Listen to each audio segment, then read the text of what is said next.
Welcome, everyone. I'm very pleased to see you all trickling in. We'll just give a few seconds to get started. I'm Kathy Scrimshaw, and I just want to welcome you to the Collaborative Mentorship Network for Chronic Pain and Addiction Virtual Collab Forum. And I know we're in competition with an Oilers game tonight, and so I expect there may be people watching two screens, and I just am waiting to see as people come in, and I think we're probably good to go ahead. Next slide, please. I just want to let everyone know that this is being recorded live, and by participating in the chat and in the live Q&A, the name appearing on your Zoom account will be visible to other participants, and it occurs during the webinar but also in the recording, and the recordings will be used in future promotional videos in our content library for the Collaborative Mentorship Network, and CPD opportunities if people want to watch it after the session. Next slide. And so I'm Kathy Scrimshaw. I'm the medical director of the Collaborative Mentorship Network, and I'm speaking to you from Beaver Mines, Alberta, which is the traditional and present day territory of the Blackfoot Confederacy. And I've had the privilege over the last 30 years to work and live in the area of the Piikani First Nation. So I also would like to recognize that we're webcasting from and to many different parts of Alberta today. The province of Alberta is located on Treaty 4, Treaty 6, 7, 8, and Treaty 10 territories, as well as the Métis settlements, Métis nations, and it's a traditional meeting ground and home to many Indigenous people. We encourage you to take a moment to reflect on what truth and reconciliation means to you and consider some of those calls to action from the Truth and Reconciliation Commission of Canada, and we've got the link there. Next slide. And so my financial disclosures: I am a part-time paid employee of the Alberta College of Family Physicians, and I also work for Alberta Health Services in the Indigenous Wellness Corps. Next slide. And so the Virtual Collab Forum series receives financial support from the Alberta College of Family Physicians through a Health Canada Substance Use and Addiction Program contribution. It does not receive in-kind support. Next slide. So it gives me great pleasure to introduce two colleagues who may not be any strangers to anyone on the call from their participation as part of the hub team for our Chronic Pain Gains in Alberta Echo series. Tonight, we're hearing from two members of our hub team who both work in the Calgary Chronic Pain Center. We're starting off with Dr. Sasha Amalia. She completed her PhD at Toronto Metropolitan University, specializing in clinical psychology as well as neuropsychology. She did a postdoc fellowship at the Princess Margaret Cancer Centre and started working the Calgary Chronic Pain Centre in 2019. Her roles have included providing pain neuroscience education, providing individual therapy for chronic pain and related mental health concerns, and facilitating group interventions and teaching. And second up will be Dr. Kelly Shinkarik. She is an anesthetist working in Calgary, following an anesthesiology residency and chronic pain fellowship at the University of Ottawa. She returned to Alberta to practice. Her work included acute pain, interventional palliative pain management while working at the Calgary Chronic Pain Centre. She's completed a master's degree in medical education with a focus on interprofessional collaboration and education, and has been she's been the program director of the pain medicine residency since 2015. She sits on the Royal College Specialty Committee for Pain Medicine and provides mentorship to the PCN pain programs. So I'm going to throw it to you, Sasha, to start your presentation, and thank you so much for joining. Thanks, everyone. Let me just share my screen here. There we go. So thanks for the introduction. I'm very, very happy to be here. I am so lucky that the CMN and ACFP invite psychology to be part of these conversations. So I have no conflict of interest to disclose. I do work for Alberta Health Services, and I did receive a speaker fee for being here today.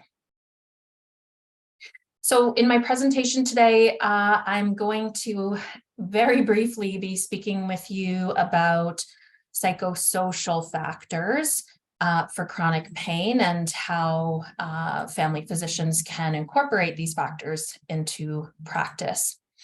So what I hope to do by 7:30 is give you some pointers on how to educate patients on the biopsychosocial model of pain and introduce them to pain neuroscience education, how to assess psychosocial factors that contribute to chronic pain, how to maximize the value of the very special and unique relationship that you have with your patients, how to include evidence-based psychological strategies into a primary care setting, particularly for folks who don't have easy access to psychology or mental health resources. And on that note, also share the psychosocial resources available province-wide for folks. So I'm going to begin by highlighting the important factor that biological factors are really just one piece of the puzzle in chronic pain. And that there is an abundance of evidence showing that psychosocial factors also contribute to the development and long-term consequences of chronic pain. And by assessing and measuring psychosocial factors, we can predict treatment outcomes. By exploring and by addressing these factors, we see improved outcome. Talking about and acknowledging the psychosocial factors that are related to pain also creates an opportunity for connection and, of course, intervention. So sometimes it feels, or what I hear from my physician colleagues is that they have tried what it feels like everything to help their patients. And when we go through what everything means, there is often missing factors that are often psychosocial in nature. I'd also like to highlight that it's important to present patients with a conceptualization of chronic pain that includes the psychosocial piece right from the start, right from the very beginning, because what I hear often by the time a patient has waited 2 years to get into the chronic pain center, and then again several months by the time they see me, what I hear is that it feels to them like their healthcare team has tried all of the biological factors and they've run out of treatment options. So now they're seeing the psychologist, which almost feels like character assassination. Like I am being branded that there's no biological cause for my pain, so they must think I'm cuckoo, or now they're referring me to psychologists because now they're telling me it's a mental health problem with a lack of findings on X-ray and ultrasound and whatever. So they end up seeing me already with this incorrect idea that I guess I just need to think positively, and that's what's going to treat my pain, or my doctor just thinks I'm crazy, and so that's why I'm here as a last-ditch effort. So when we kind of pitch all the biological stuff first and then start thinking about psychosocial factors, that can actually be quite damaging from the patient's perspective. So I would say kind of my first point is really to highlight the importance of incorporating psychosocial assessment and psychosocial factors into your conceptualization with the patient right from the start. And that will help gain your patient's trust and adherence to whatever other treatments that you're trying. So next, given that most people here probably don't have easy access to a clinical psychologist who can do a very thorough psychosocial workup. Here is a very brief screening tool that you can use just to start the conversation. This isn't a sort of one and done screening tool where you ask the questions and then don't go back to it. This is a conversation starter just to start to look into these factors. So this kind of brief screening tool was developed for family physicians working with people who have chronic pain. So really just an easy mnemonic to help you just get started. Another question that sometimes I ask if I really only have a very brief amount of time with a patient is, other than your physical pain or other than X or Y diagnosis, what else in your life hurts? And I get a lot of really interesting responses to that help me target some of the psychosocial hurts that are going on in people's lives. So again, other than your physical pain or other than this diagnosis, what else in your life hurts can just be an interesting, validating way to open the conversation. Also, I'll mention that I'm going to be presenting until about 7:30, and then Kelly will present, and then we're going to hold questions till the end. So I'm not monitoring the chat or anything, but I'll certainly be fielding questions at the end of our presentation. So please write them down, and I'll get to them at the end. So again, I'm sort of giving a very, very brief overview of each of these topics, but another sort of strategy or angle for incorporating or weaving in psychosocial factors to your practice is by educating patients about pain neuroscience. And so there used to be this idea that the general public couldn't understand or wasn't able to fully appreciate what pain neuroscience education was, that it might just be too over their heads. We're totally moving away from that now, and increasing literature is showing us that educating patients about the neuroscience of pain is an intervention in and of itself. And so you don't need to sort of invent the wheel or reinvent the wheel. The Chronic Pain Center has developed a series of videos that offer these really sort of bite-sized, digestible videos on the biopsychosocial model of pain and on pain neuroscience education. They're free on our website. If you're looking for language on how to share pain neuroscience education in an understandable way, you're welcome to watch these videos and gain from them, and or direct your patients to this website to sort of, again, establish this biopsychosocial framework for conceptualizing and treating and assessing pain right from the start. So really, I'd recommend introducing this stuff at the beginning and weaving it into your ongoing assessment and treatment as you go. There are a number of other resources that are amazing available online, and I'll link all of those resources for you at the end. So next, I'd really like to highlight the importance of establishing and maintaining a therapeutic relationship with patients, how to do that, and why it's so important and valuable, and why family physicians are in such a unique position to use this tool of the therapeutic relationship.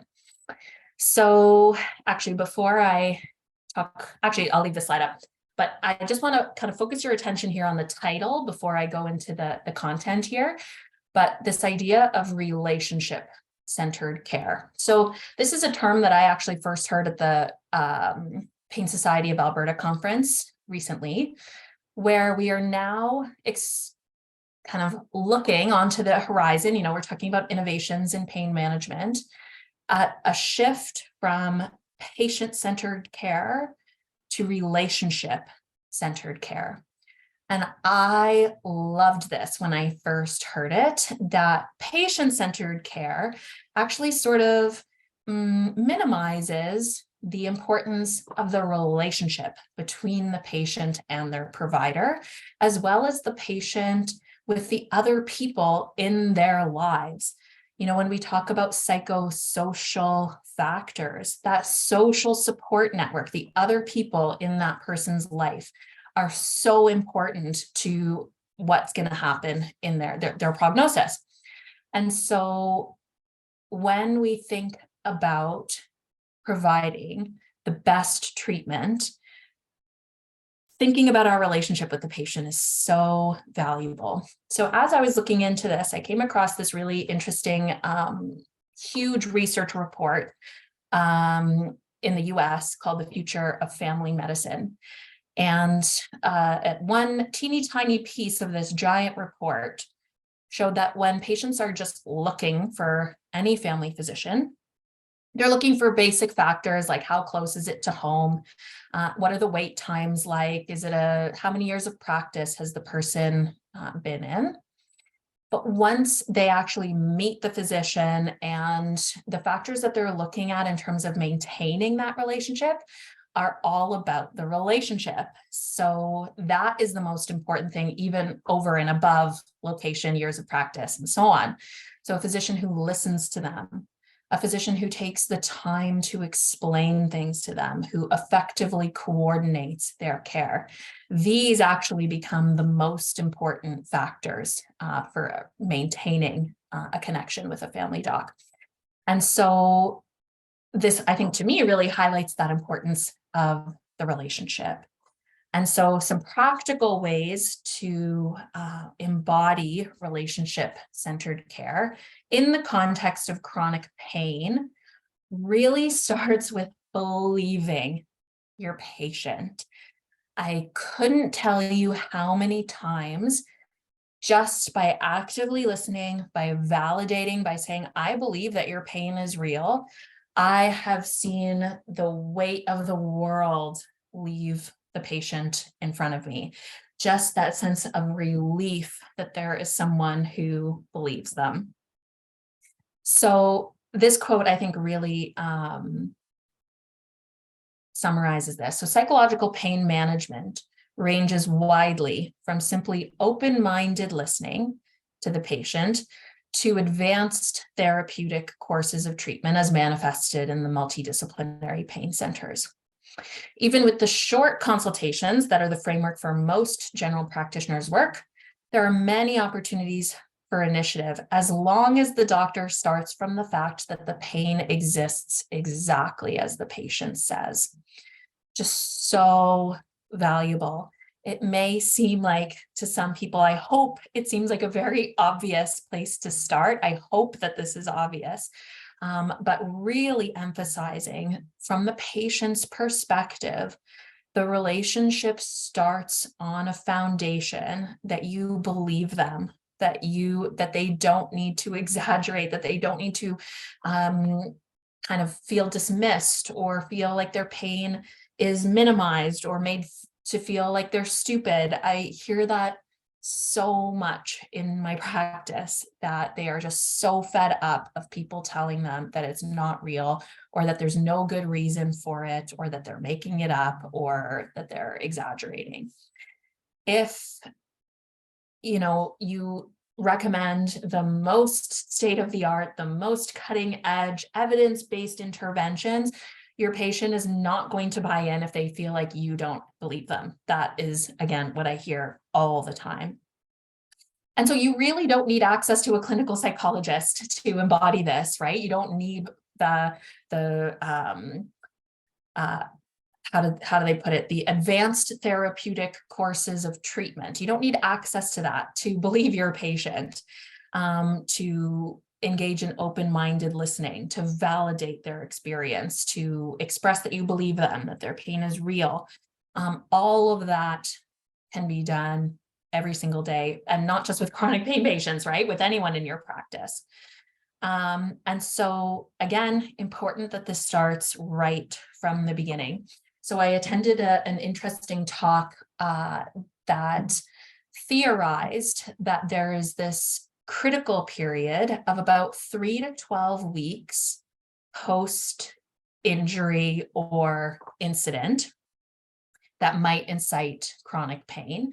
So again, it doesn't have to be a physical injury. It could be a big psychosocial loss, for example.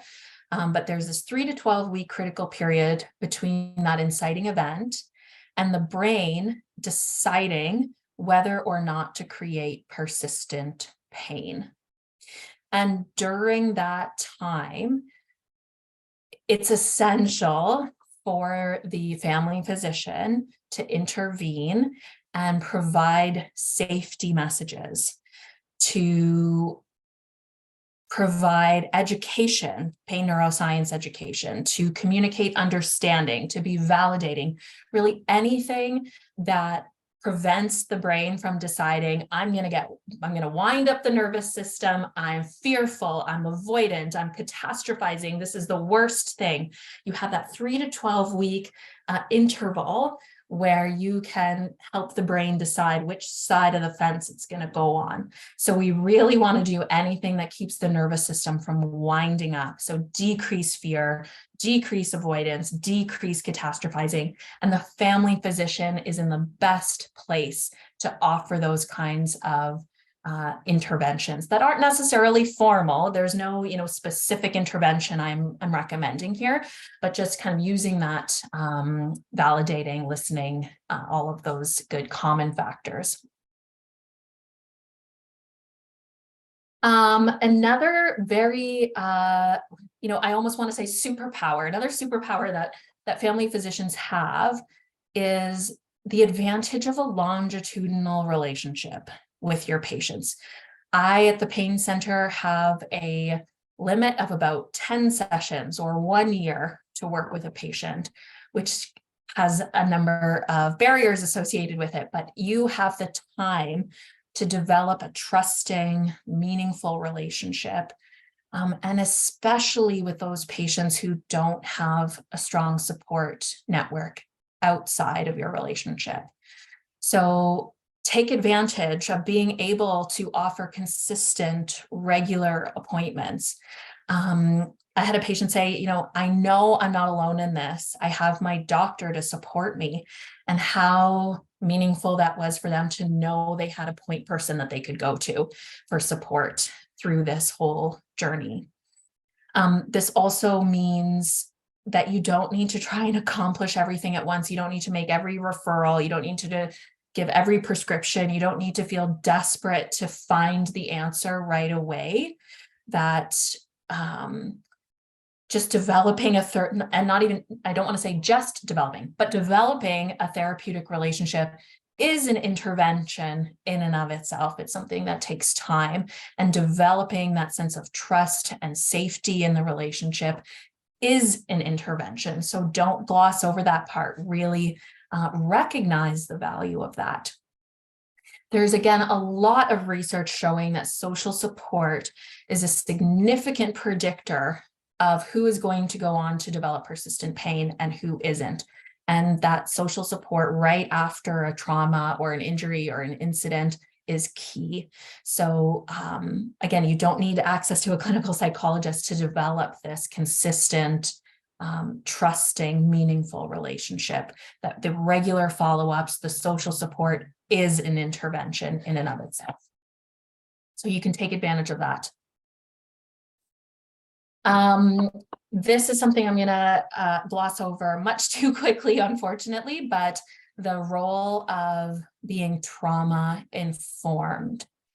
So trauma-informed care is an approach that incorporates an understanding that trauma is highly prevalent in a chronic pain population and impacts the person's coping strategies, even if it happened a long time ago. It is not about finding out the nitty-gritty details of the trauma, nor is it about treating the trauma itself.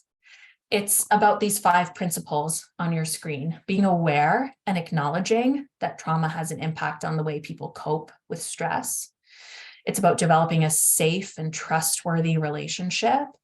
It's about offering your patients choice and control and collaboration in the treatment and follow-up. It's believing that your patients have strengths and that they are resilient and that they can build the skills. They're not passive. They can be empowered to be an active member of their treatment. And being trauma-informed also recognizes the impact of cultural trauma, of historical trauma, potentially gender and identity trauma, and also how these communities and experiences can impact the way that they cope. So the reference that I've given you on the slide there is a lovely, thorough article in I think, sorry, all my controls here are blocking the reference, but it's in Canadian Family Physician for family physicians on how to create a trauma-informed office right from the front door, how your front desk staff greets a patient to the phone calls that they receive and so on. So it's a really, really nice reference for you to learn more.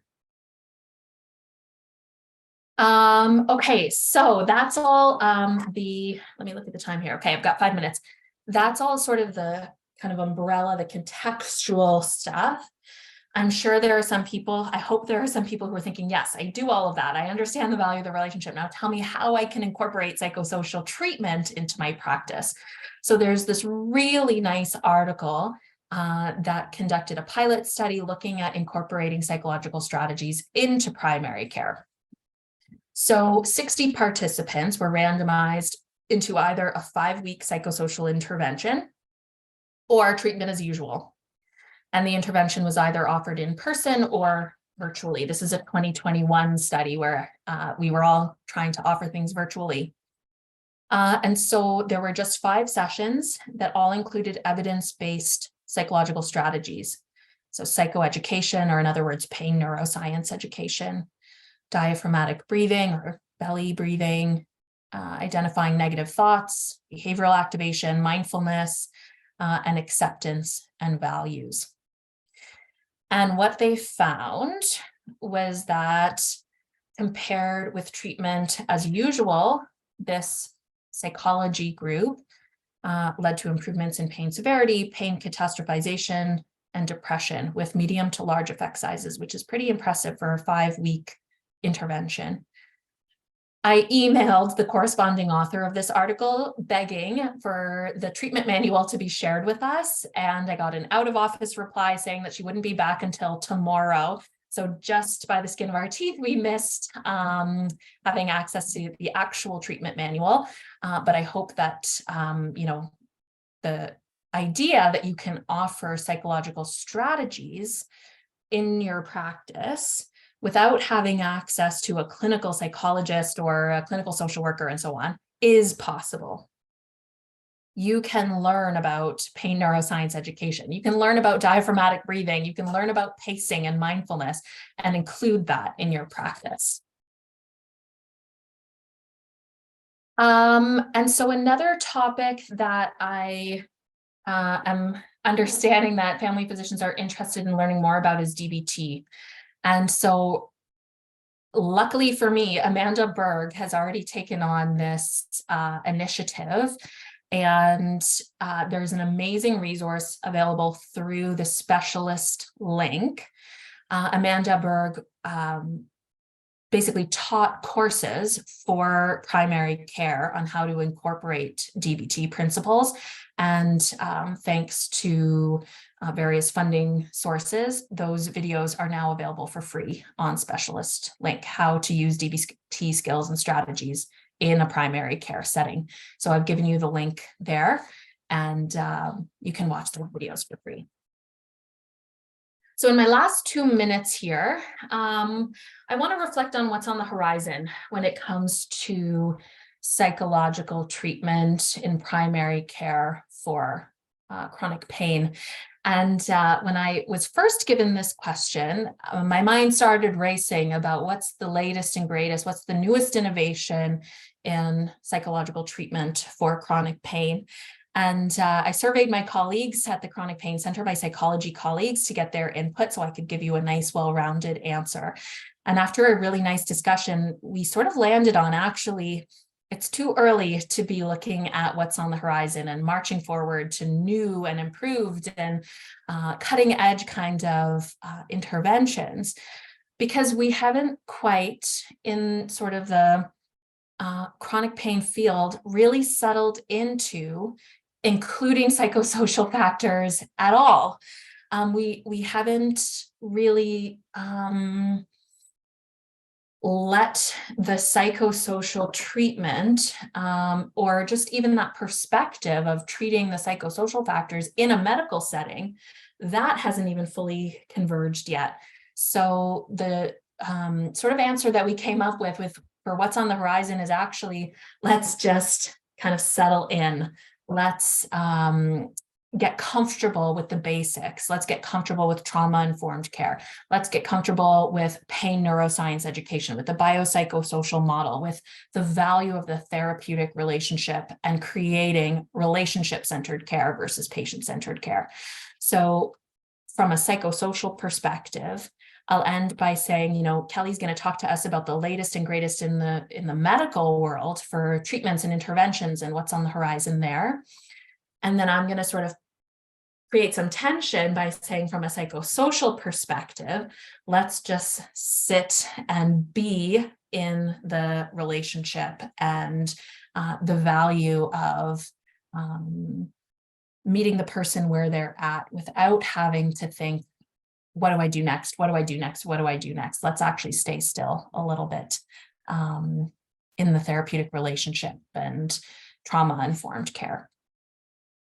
So my last few slides here are really just for resources for everyone. I don't need to go through these. There's a number of chronic pain and trauma-informed care resources here that everyone can access. I've given you a number of excellent pain neuroscience education resources that might be helpful for you, certainly helpful for your patients. And then finally, a couple of references in terms of how to incorporate psychosocial assessment into the primary care context. And that's everything from me. So I'll turn things over to Kelly. Oh, great. Thank you so much for that. I know we're on a pretty tight schedule here, so I'm going to get started. Everybody can see my slides, I presume. And I wanted to start by saying, first of all, thank you to Kathy for that wonderful introduction. Some of that slide needs to be updated, but that's okay. We'll do that in the future. I'm Kelly Shinkarik, and I'm so grateful to present with Sasha again today. We've presented on a few occasions together, and it's always nice. As you've heard, I have an interest both academically and clinically in interprofessional care. And oftentimes I feel like when I present as a physician, my presentation tends to feel very biological in nature, which is fine and plays a large role in what we do. But I want to emphasize that it shouldn't obviate the need for that psychosocial or biopsychosocial approach that's been discussed already. And I'm really looking forward to presenting to you today. I have received an honoraria from the AFCP, or ACFP, sorry. And I also am currently the chronic pain lead at Sabi Mind. So that is my conflict slides. Now, in the words of Pearl S. Buck, oh, now it's going to start advancing quickly through. In the words of Pearl S. Buck, you can judge your age by the pain you feel when you come in contact with a new idea.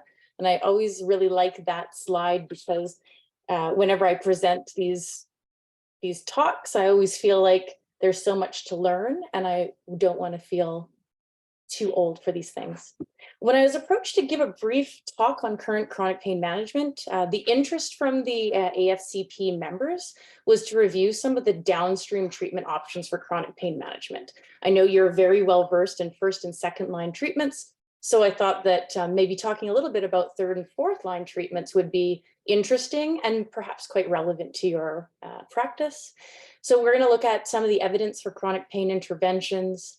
We're going to look at the use of NMDA receptor antagonists, including ketamine, which is a bit of a hot topic these days.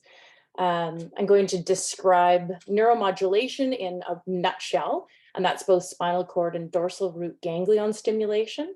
And then I'm just going to have one slide on a newer agent that you won't yet see on any of these algorithms. But when we were talking about kind of next steps and what's up and coming, I thought that would be interesting for your for your group. I'll be drawing on the Bates article that was published in Pain Medicine in 2019 as probably one of the most recent overall synopses for evidence for neuropathic pain management. And I did choose neuropathic pain management just because it's a little bit more compressed if we start looking at all the low back pain guidelines and guidelines for pelvic pain and abdominal pain. I just thought that would be a bit too murky. So as you can see, in this algorithm, following the assessment and diagnostics, physicians should consider right off the bat thinking about multidisciplinary care, particularly since medications and interventions generally provide at best maybe a 30% reduction in pain. Maybe with some of the combinations, we get a little bit more than that. But overall, in patients who suffer from moderate to severe pain, it's unlikely that any medication we offer will manage their pain sufficiently.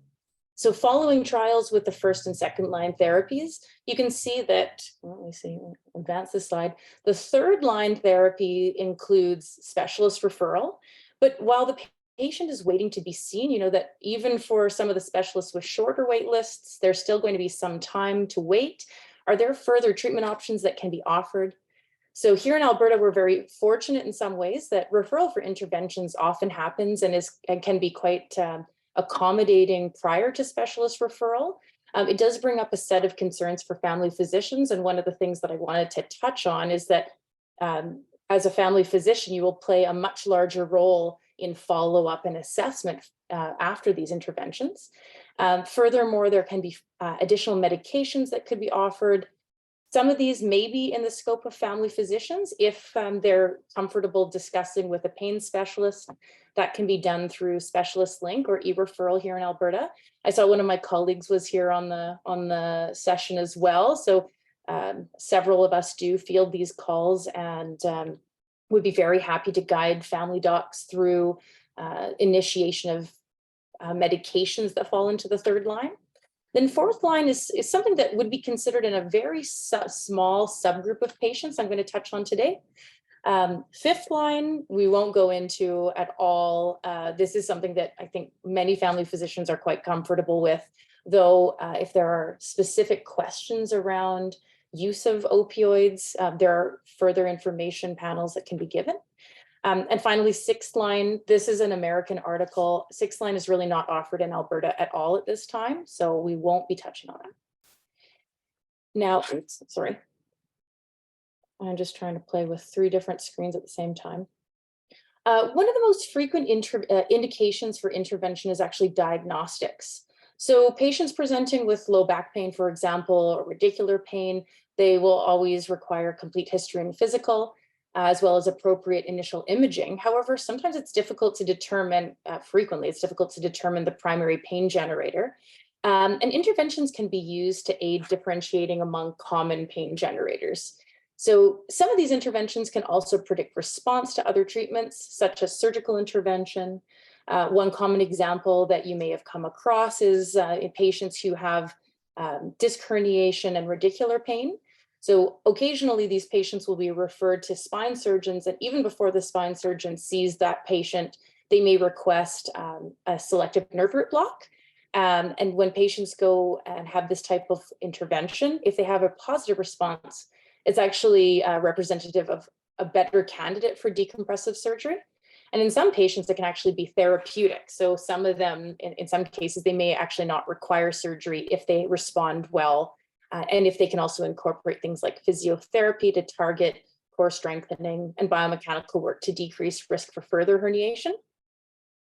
Furthermore, if patients respond to this type of treatment or intervention, it may decrease the risk of chronification of pain.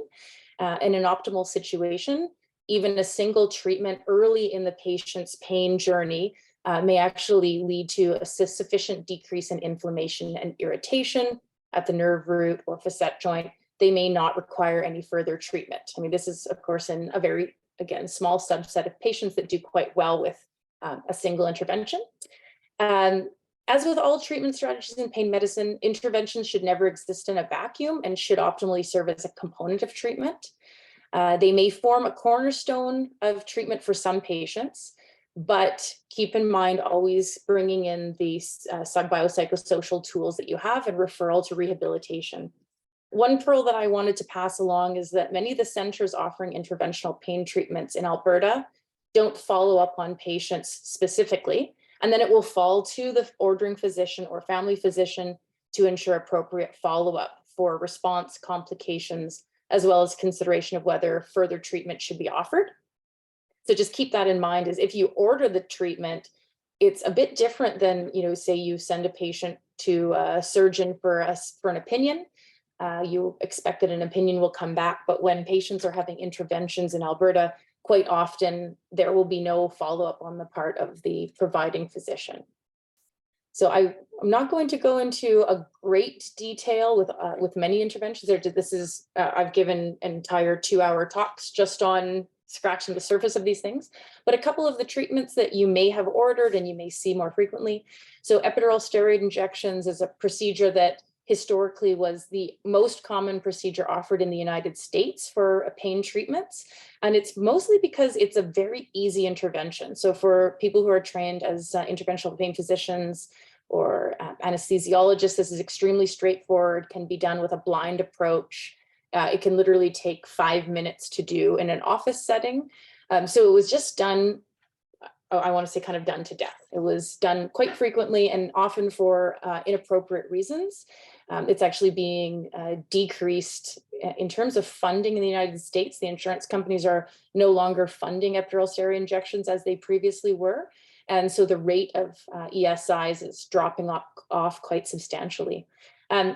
It can be a useful procedure, so don't get me wrong. I'm not saying that it shouldn't ever be offered, but it can be very useful for people who have unilateral lumbar disc herniation with radicular pain and exam findings that correlate with the MRI.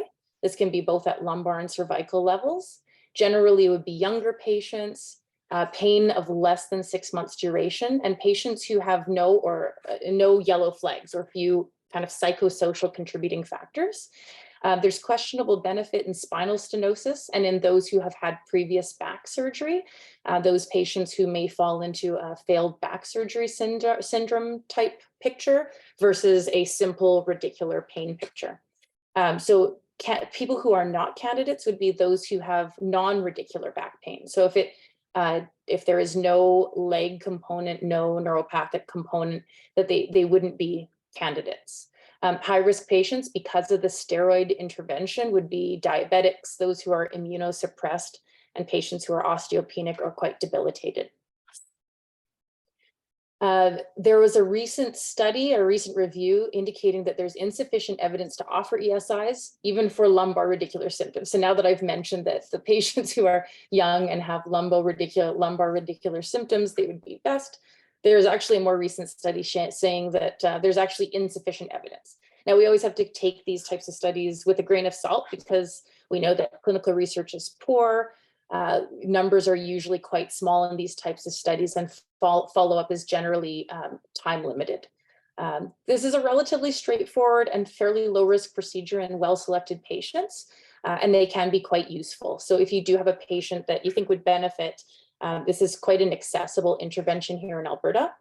Just remember that you will likely need to follow up on that patient and their response. Now, the other intervention I wanted to touch on very briefly is facet joint injections, because this is another extremely common procedure. And this includes both the facet joint injection using steroids that would go directly into the joint, as well as medial branch blocks, which would be more diagnostic of whether nerve rhizotomy or radiofrequency ablation may prove beneficial. Now, I'm not going to go into detail about diagnostics for patients who suffer from facetogenic pain, but I will say that in the United States, again, sorry, a lot of this information does come from large US studies, but in the United States, epidural steroid injections reached a peak of frequency in 2011. Following that, there is actually, you can see there is a decline in the frequency of offering epidural steroid injection, but at the same time, there was an increase in the frequency of facet joint interventions. So that was from a study, the epidural interventions in the management of chronic spinal pain, published by the American Society of Interventional Pain Physicians. So the other thing is a lot of these studies do have some inherent bias based on the groups that have published them. Now, this is just an image of facet joint injection versus medial branch blocks. So if you have patients, again, who suffer from facet joint pain that have proven facet, or well, not proven, but rather signs and evidence on imaging of facetogenic changes, then this is what you would be looking for. So facet joint injections with local anesthetic and steroid. And then following this, if patients find this beneficial, they may then go on to have medial branch blocks of the dorsal primary ramus. That has to be done at the levels above and below the facet joint in question, because both of those branches, nerve branches, are collecting sensory information from that joint. And then patients who have positive response to medial branch blocks may then go on to have rhizotomy and radiofrequency ablation. Unfortunately, this is actually quite a good intervention. So in patients who have successful, have good benefit, RFA can provide up to 80% reduction in pain for sometimes a year and sometimes even longer. So again, if you have good patient selection, you can have quite significant outcomes. And this will also give patients a fair amount of time, up to a year, to start working on some of those rehabilitation interventions, to start doing a lot of the other things that will help hopefully decrease the risk for ongoing facetogenic pain. That said, they can be offered in sort of a ongoing basis, but again, they will require assessment, likely by the referring physician. So that was what I was planning on mentioning about interventions. I wanted to move on quickly to third line, the other third line treatment that I had planned to talk about, and that's NMDA receptor antagonists. Now, the NMDA receptor is considered key to the development of hyperalgesia and chronic pain states, and its increased activation in the setting of opioid use is postulated to be one mechanism for opioid-induced hyperalgesia. So there's been a longstanding interest in NMDA receptor antagonists for treatment of chronic pain. Unfortunately, there are often issues about limited oral bioavailability, as well as dose-limiting side effects, which have frequently contravened their daily and regular use. So you can see that NMDA receptor antagonists come in many stripes. So magnesium is frequently used in various types of formulations, oral, topical, even in Epsom salt baths.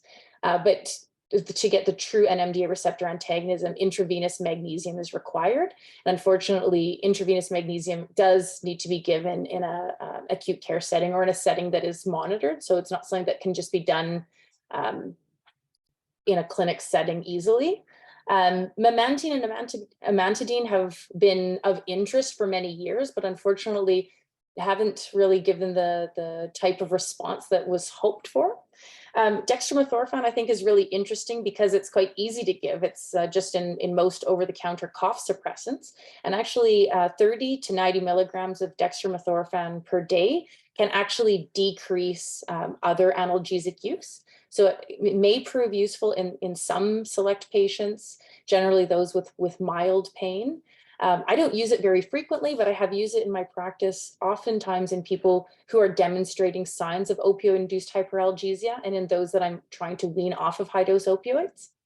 Methadone is another NMDA receptor antagonist, but again, this is a medication that is riddled with its own issues and concerns, which kind of leaves us with ketamine as being the medication that is maybe of most interest at this point in time. Ketamine was developed in the 1960s. It's classified as a dissociative anesthetic, and it's a cousin of phencyclidine, which actually has more side effects, such as emergence delirium. So ketamine was actually the preferred dissociative anesthetic in the 60s. It exists as a racemic mixture of S and R enantiomers. The S enantiomer is more potent, as has higher binding affinity than the R enantiomer. But generally what we have available to us here in Canada is a mixture of the two enantiomers. There is an intranasal there's a medication called S-ketamine, which was an intranasal spray developed for treatment of refractory major depression, and that is just the S enantiomer. But unfortunately, there is currently no equivalent for pain management, and S-ketamine is not approved for pain management. It's been used in acute care, is considered a safe and effective anesthetic agent that has analgesic properties, which sometimes allow us to avoid using opioid medications in the acute care setting. Given that the concerns with the opioid epidemic in North America, there's a strong interest in minimizing perioperative opioids. So it is of interest in an ongoing manner in the operating room and in acute care. One of ketamine's effects, which has long been considered a negative side effect, is its psychotomimetic effects. And unfortunately, this is one of the reasons that it's quite limited in terms of even trials with oral or intranasal formulations on a daily use. There are quite a variety of sites of action for ketamine. So in addition to NMDA receptors, it also works on GABA, dopamine, HCN1, toll-like receptor fibers, and also on opioid receptors. I'm not going to get into gory detail, but just I wanted everybody to be aware that it is quite what we'd consider a promiscuous drug with a lot of potential mechanisms of action. So topical ketamine is maybe the one form that is more available and probably has been used in many of your practices, but just to reiterate, indications for topical would generally include localized neuropathic pain, such as postherpetic neuralgia, diabetic peripheral neuropathy, and chemotherapy-induced neuropathic pain. Other things like CRPS, certain pelvic pain conditions like vulvodynia, and peripheral leg symptoms like with erythromelalgia. Dose for the topical ointments can be up to 20%. And studies on CRPS specifically demonstrate that 10% ketamine can be quite effective for treatment. Sorry, I keep pushing things forward. Ketamine has been studied for pain disorders and with a variety of different delivery models, including oral, intranasal, IV, and also neuraxial.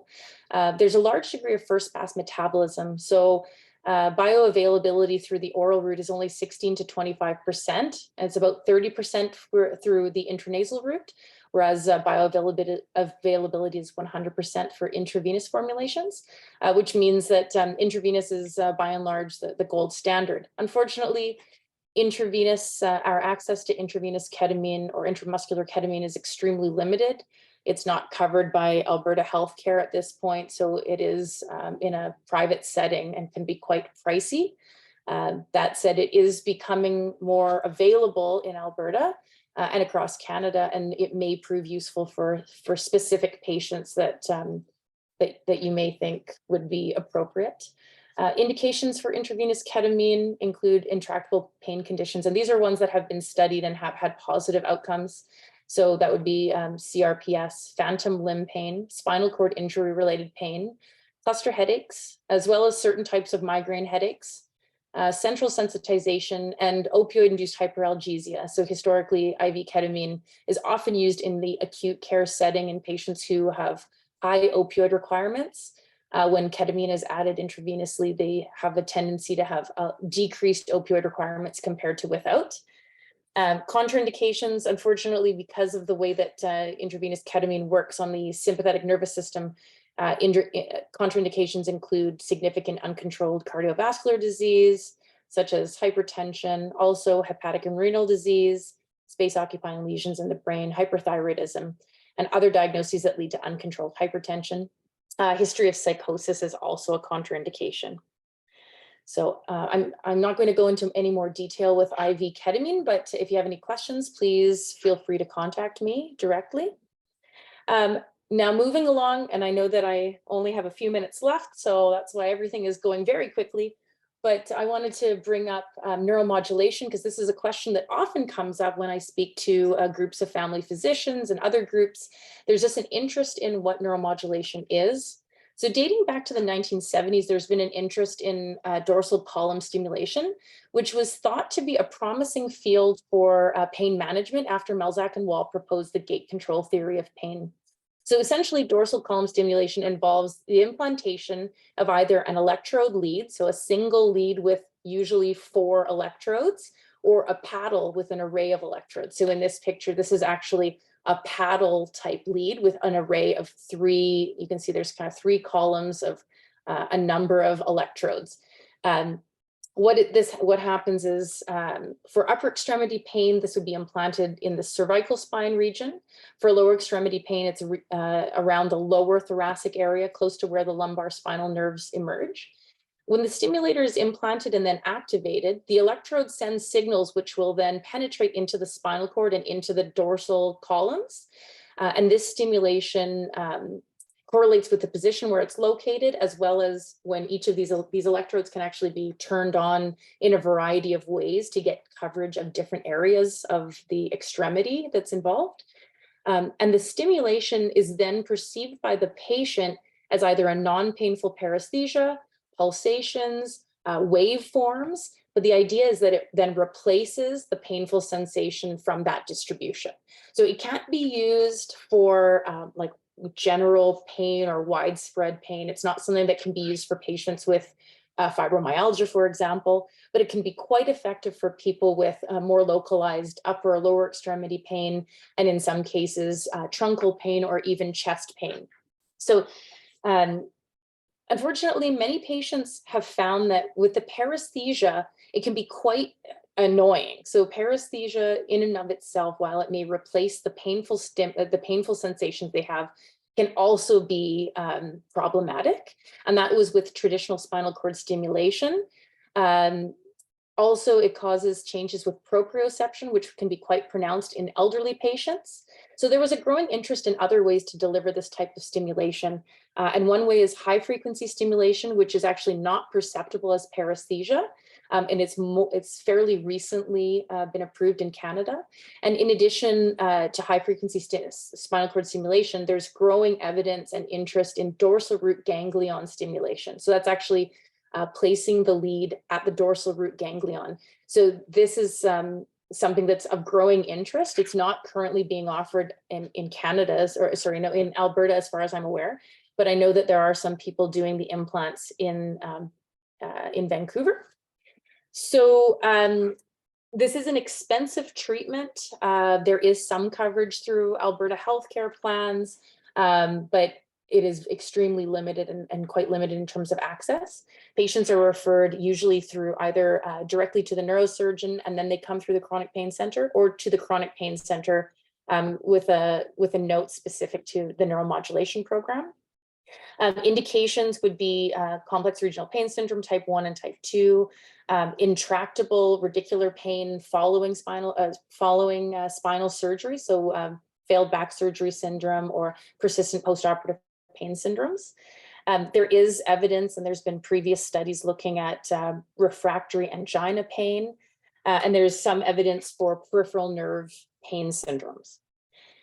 So moving along, I know that's a lot from that slide. I've just put up a couple of articles that the most recent Cochrane review, as well as an article from 2016 in Pain Physician. There aren't any articles that I was able to find that compare traditional spinal cord stimulation and dorsal root ganglion stimulation head to head, but I think that is something of interest to a lot of groups. And the last slide that I had was about the last thoughts. And this is when I mentioned that I was going to mention just one type of treatment that's outside of the algorithms at this point, and that's low-dose naltrexone. I'm not sure if any of you have used this medication specifically for pain, but I know many people are aware of its use for alcohol use disorder. This is a quite low dose, and oftentimes pharmacists will send back faxes saying, are you sure that this dose is correct? It's 4.5 milligrams once a day. It's likely just a weak analgesic, does have action on glial cell stabilization and functions as a central anti-inflammatory. It's been studied in nosoplastic pain syndromes like CRPS, fibromyalgia, chronic pelvic pain, functional abdominal pain. It's contraindicated in patients who are actively taking opioids, mostly because they will just nullify each other's actions. But it is quite well tolerated, and particularly in patients that I see that either are disinclined to take stronger analgesic medications, or patients who haven't tolerated those agents. And I've had quite good success in some patients that would otherwise be left without any medications. So that's the end of my presentation. I know that this is now the time for questions and answers. So I will end my slideshow and look forward to any questions that you have. That was the fastest review I have done ever. Thanks so much to both of you. I know we gave you an impossible task, but if people have questions, it would be great if you want to raise your hand and unmute. I'll try to keep an eye on it. To start off with, Kelly, I had a question that's probably not that relevant, but it was interesting when you said in Alberta with interventions that occur, family doctors need to follow up. Is your experience in Ontario that they don't? The pain clinic follows them up? So in other provinces, there's a lot more restriction on who can do interventions. So for example, in BC, in order to offer interventions, physicians have to be in certain specialties, and they have to have done a certain number of that intervention in order to be given the ability to continue to offer those. So it does tend to be in a more specialized setting. My experience also having done my fellowship in Ottawa years ago now, so things might have changed, but at that time, it was only specialized pain clinics that were offering interventions. It's really when I came to Alberta, the radiologists offering these interventions was like a bit eye-opening for me, because it's a much different setup where, I think many of them mean well, but I know that a lot of them haven't done specific pain training, and they're really just, putting a needle into an image. So that unfortunately means that the ordering physician really needs to be on top of it and follow up, make sure that that intervention was either successful or at least, some response was documented. Yeah, that's great. Lisa, go ahead, unmute and ask your question. Hi.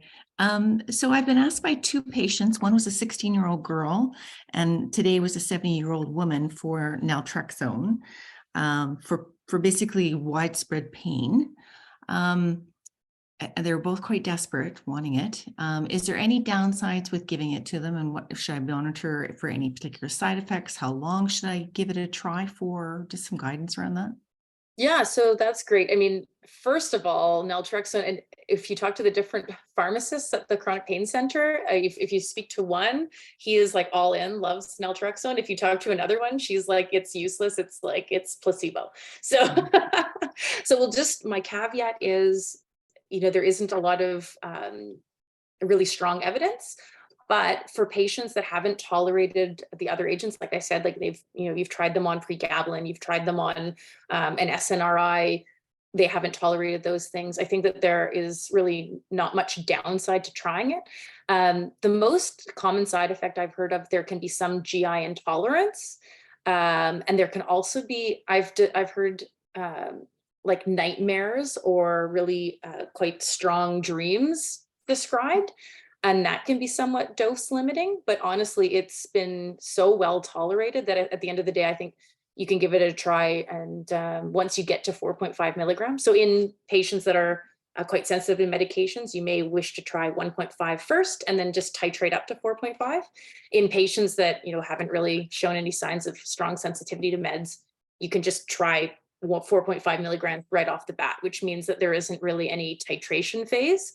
So, once they're on the 4.5 milligrams, I would reassess after, maybe 30 days, give them a full 30 days of trial and see if they have had any response. So there isn't much downside, and the patients that I've seen benefit, it's not a panacea. It's not a slam dunk. They're not, waltzing through the halls after that, but some of them have done really well.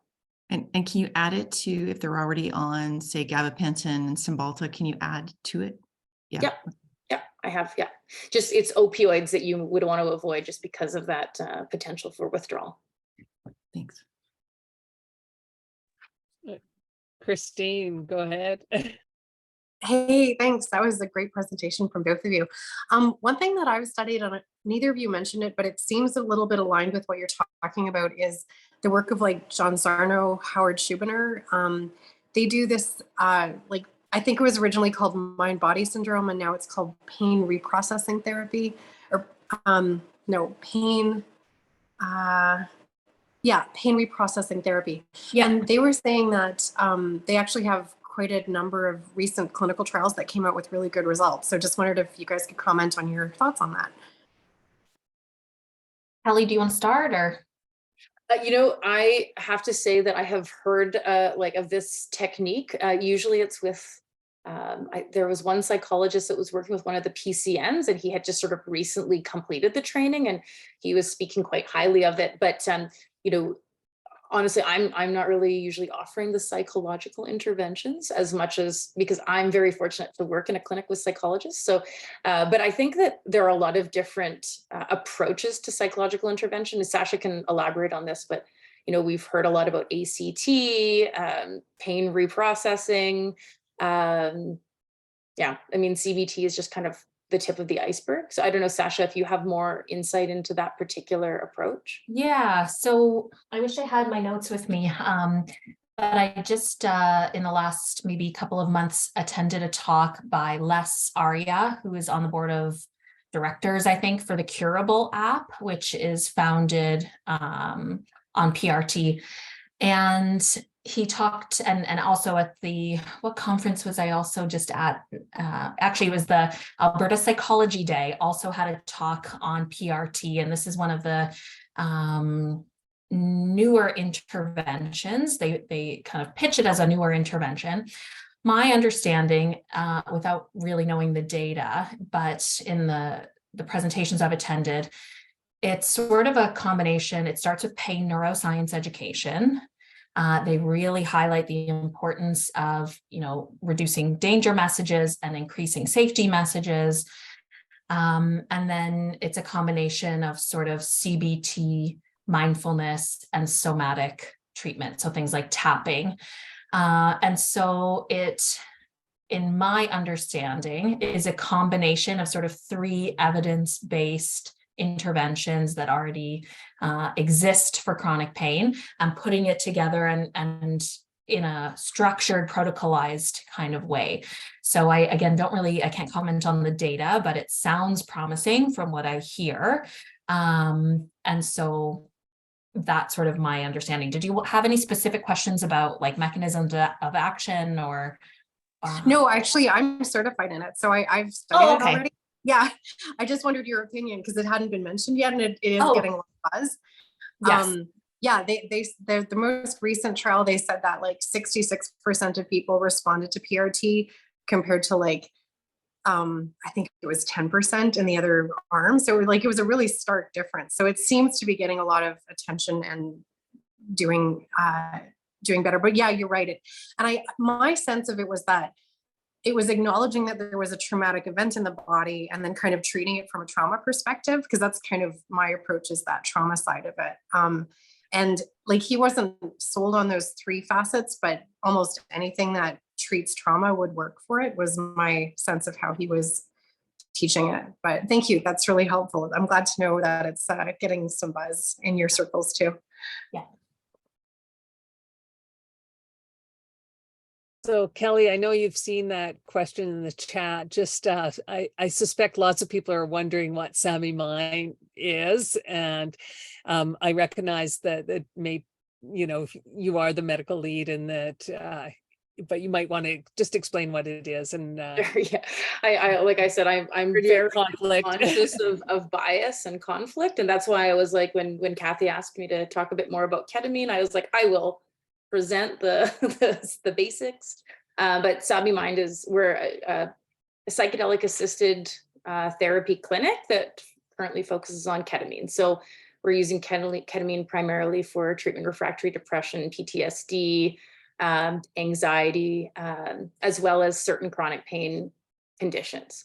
But it is, as I mentioned in the talk, it's not covered by Alberta Health yet. So it is quite a pricey endeavor. but I've seen some good results so far with some of the patients that I've offered it to for chronic pain management. If anybody wants more information, just for fear of, I really don't want to present us as having any bias, you can email me. You can email me at my Sabi email. It's kelly@sabimind.com. And I will forward any information that you would like or have a phone call with you. And we've got another question here. Are there any other medications that are glial cell stabilizers and other central anti-inflammatory agents that we should be considering? And an additional question is, when is the better time to introduce those? So that's a good question. I mean, there are some other agents that have different roles in terms of neural stability and neural membrane stability. So some of the anti-epileptics may have similar roles, but really not the same. This is low-dose naltrexone. Naltrexone as an opioid antagonist is it's fairly special. There isn't a lot to compare it to. Lidocaine has been considered to be a glial cell stabilizer with a central anti-inflammatory effect. But again, lidocaine is one of these really not accessible agents because it has to be given intravenously. So unfortunately, Alberta is, I would say we're kind of in the Stone Ages for some of these things where, in the United States, you can walk into a corner store and get lidocaine and ketamine infusions, if you have the right insurance. And here in Alberta, like, we're just scratching the surface of even being able to offer it. So yeah, I can look into that a little bit more, but unfortunately, it's just one of those areas that's, I think, down the road. So like when Sasha presented her slide saying, we can't really think about it yet, but I think there is more in the works. But currently a lot of the things that we know about glial cell stabilizers is, avoid opioids and avoid opioids. What cautions are there for using topical ketamine? Honestly, topical ketamine is also another thing that is just so well tolerated and often compounded with other agents. So, when I'm writing compounded ointments, it's usually like lidocaine, ketamine, sometimes magnesium, sometimes cyclobenzaprine. It really depends on the patient. I recently added clonidine to a compound for a CRPS patient, and she swears that the addition of clonidine has made a huge difference for her. Yeah, the main thing would be not to kind of exceed those recommendations for percentages. And if you talk to the compounding pharmacists, they actually have this sort of calculation where it's like an overall percentage. So if you put 10% ketamine in, you might only be able to put 5%, lidocaine and only, 0.2% clonidine. If you wanted to go to 20% ketamine, you might be limited to only ketamine without being able to compound anything else in it. And it has to do with how they mix it and how it may start to kind of precipitate out, and it sort of forms these little solid crystals. We have lots and lots of resources at the Chronic Pain Center, lots of like one-pagers that have been put together by our pharmacists that talk about different compounds that you can put together and try. And if you give me one day, I will email all of my pharmacy colleagues and make sure that I get out the low-dose naltrexone and the compounded ointment one-pagers. I wonder about using naltrexone in the context of long COVID. Yeah, that hasn't been looked at, but it's really interesting because there's a lot of similarities between long COVID, fibromyalgia, and POTS. Like when you look at symptoms, they're very similar. There's been so much speculation about long COVID and whether it's reactivation of Epstein-Barr virus or whether it's some sort of a neurotoxin that's kind of leading to these long symptoms. And it brings up a lot of questions about whether some of the other diagnoses that we see in the chronic pain setting are maybe have similar etiologies that we just haven't really sussed out yet. What concentration should we use for? Wow, there's lots of questions. Thank you, Shelley. I feel like you're asking all the right questions. What concentration should we use for magnesium, and when is it best to use? I use magnesium all the time. Pretty much every patient that walks into my clinic room gets a prescription, well, not a prescription, but gets a, I write down magnesium glycinate. Usually I start with 150 and go up to 450 or 600 if they can tolerate it. The problem is they all end up with loose stools, which for a lot of patients in our line of work, it's not a bad thing. So I'm not sure if you mean concentration in terms of putting it into an ointment. I don't often put magnesium into ointments just because it can be taken orally and has a pretty good bioavailability orally. Wow, look at all these questions. These are great. I could just be on this call forever. Is there a role for a trial of topical capsaicin to treat neuropathic pain? So the short answer is yes. In the United States, there's a patch. It's called the Qutenza patch. We do not have it in Canada. So the Qutenza patch, which I have had literally one experience with, I had a patient have family members send her a box of Qutenza patches from the US. You have to do it, you have to apply them in a clinic setting. You put on a lidocaine patch first, which we also don't have in Canada. So you would like slather a bunch of lidocaine on the patient until that area. So it's most often used in post-herpetic neuralgia because it's sort of one dermatome distribution. You would put the lidocaine on until the area was quite numb, was quite anesthetized. And then you put this patch on, which is a very strong capsaicin patch. I think it's, if memory serves me correctly, it's like 10% capsaicin. So, and I think that the capsaicin ointments that we have in Canada are like, what, 0.5% or something like this. And so then you leave that on for about an hour and it's just supposed to completely exhaust the substance P from those neurons. So I only had one experience and one patient and she didn't do well, but that's not to say that it couldn't be very useful if you have some, some source that you can get to. If yes, what does the evidence say your experience? Okay, oh, there, I answered all that question. So, but yeah, that was years ago. This is always the trouble with Canada. We just don't have access to certain things. Like I didn't even, there are so, I've not even scratched the surface of things that we just don't have in Canada. Is the chronic pain clinic collaborating with the IPOP long COVID clinic? No, we aren't, though we do share a pharmacist. So the pharmacist that I have often alluded to, because he's on my team, he works in both our clinic and the long COVID clinic. And, I'm always looking to him for his thoughts and new findings from different populations. So I'm afraid we're running out of time. I do have one quick question for Sasha. If you had one neuroscience education video for your patients, what would it be? Tame the beast. I'll put that in the chat. All right. That's linked in my presentation. But it's a 5-minute video that I would recommend everyone watch. I think Sue agrees. Or maybe she's just applauding in general.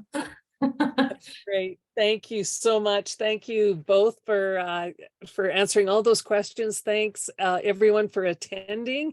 And I am pleased to thank all of the staff of the ACFP that ran this so smoothly. And if we have our final slides, Maya, if not, our next VAC is going to be, oh, I should remind you, please do your evaluation.